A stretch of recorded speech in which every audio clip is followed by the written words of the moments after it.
ہمارے دیوبند کے مسلمانوں کے علماء کے بہت پرانے تعلقات افغانستان میں ہیں، جسے جو پڑھنے پڑھانے کے لیے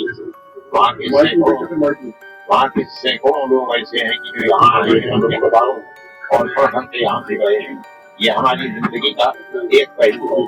دوسرا پہلو یہ ہے کہ ہمارے اکابر نے جو آزادی ہندوستان کے لیے قربانی دی ہے، جو مالٹا کی جیل کے اندر رہے ہیں، انہوں نے مالٹا جانے سے پہلے 14 میں یہاں سے بھیج کر مولانا عبید اللہ سندھی کو افغانستان کی سرزمین کو چنا تھا، وہاں جلا وطن حکومت انڈیا کی بنانے کے لیے۔ چنانچہ وہ گئے اور انہوں نے 1915 کے اندر وہاں حکومت بنائی۔ امیر حبیب اللہ اور اس کے بعد ابھی نصر اللہ وہاں بیٹھے اور ان لوگوں نے ان کی پوری مدد کی، جس کے اندر راجہ پرتاپ کو انہوں نے صدر بنایا، مولانا فضل اللہ کو وزیر اعظم بنایا اور مولانا عبید اللہ سندھی کو وزیر خارجہ بنایا۔ یہ ہندوستان کی ایسی تاریخ ہے کہ سوائے ہمارے اکابر کے کسی کے اندر یہ دمخم نہیں تھا کہ وہ دنیا کے اندر آزادی ہو سکتی، یہ جلا وطن حکومت بنا سکتا۔ میں نے جسے یہ بات کہی ہے کہ اس جلا وطن حکومت اور ملک کے اندر کوششوں کے نتیجے کے اندر ہندوستان آزاد ہوا ہے۔ ایک ایسی گورنمنٹ کو نکالا ہے جو یہ کہتی تھی کہ ہماری حکومت کے اندر سورج حکومت نہیں ہوتا، وہ اس وقت سب سے طاقتور گورنمنٹ تھی۔ آپ لوگوں نے انہی سے لیا ہے افغانستان کے اندر، لیکن آپ نے انہی کی طرح دنیا کی بڑی طاقتوں کا مقابلہ کیا اور سب کو دھول چٹوائی اور نکال دیا۔ میں سمجھتا ہوں کہ آپ کو یہ سبق ہمارے اکابر سے ملا ہے، انہوں نے اس کا انکار نہیں کیا، انہوں نے میری اس بات کو قبول کیا۔ میں یہ سمجھتا ہوں کہ ان کا ہندوستان میں آنا اور دارالعلوم دیوبند میں خاص طریقے سے آنا، اپنی مرضی کے اوپر آنا، یہ اس چیز کی دلیل ہے کہ وہ ہماری اس تاریخ کو سمجھتے اور جانتے ہیں اور یہ سمجھتے ہیں کہ ہم نے جو کچھ کیا ہے اس کا ثمرہ، اس کا پھل ہمیں دارالعلوم دیوبند سے ملا ہے اور اسی کے لیے ہم کوشش کر رہے ہیں۔ آج وہ آئے ہیں، ہم خودی کے ساتھ قبول کرتے ہیں۔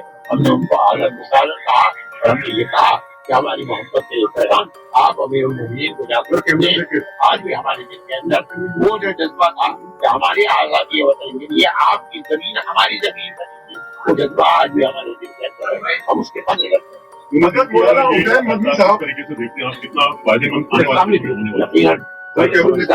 کہ افغانستان جیسے لوگ جنہوں نے قبول نہیں کیا کسی غیر ملک کی اپنے تسلط کو، چاہے وہ دنیا کی سب سے بڑی طاقت ہو، اس طاقت کے ساتھ اگر اس ملک کے ہمارے تعلقات ہوں گے، پیار و محبت کے تعلقات ہوں گے، بھائی چارے کے تعلقات ہوں گے، تو ہمارے ملک کو اس سے بہت فائدہ ہوگا۔ یہ دونوں ملکوں کی سیاست کے اوپر ہے۔ اگر ہندوستان سے ان کو ویزا مل جائے گا، انہوں نے کہا ہے کہ ہم سے وزیر خارجہ نے وعدہ کیا ہے، دیکھا بہت خوشی کی بات ہے، ہندوستان میں آئیں گے تو نہیں گے۔ ہماری کوئی اس مسئلے کے اوپر بات لڑکیوں کی تعلیم پہ بندش ہو رہی ہے، نہیں، ہماری ہم سے کوئی بات نہیں ہوئی اس مسئلے کے اوپر۔ آپ نے انہوں نے پوچھا تھا، آپ اگر ہمیں یاد دلا دیتے ہم یہ بھی بات کرتے تھے۔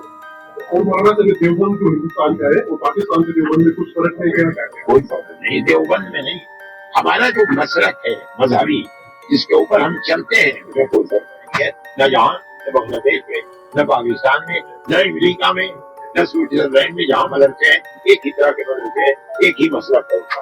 دلی میں ایک پریس وارتا ہوئی تھی، اس میں کیول پروشوں کو بلایا گیا افغانستان کی، میں نہیں جانتا ہوں، لیکن ہم آپ سے یہ جاننا چاہ رہے ہیں کہ آپ سے ملاقات ہوئی ہے، مہیلاؤں کے اوپر جو افغانستان کا وچار ہے اس سے آپ کتنا سہمت ہیں؟ میں سمجھتا ہوں کہ یہ غلط ہے، مجھ سے آج لوگوں نے بتایا کہ یہ غلط ہے۔ یہ ایک اتفاق کی بات ہے کہ اس میں مرد تھے عورتیں نہیں تھے، انہوں نے منع نہیں کیا تھا عورتوں کو، یہ غلط ہے، یہ پروپیگنڈا ہے۔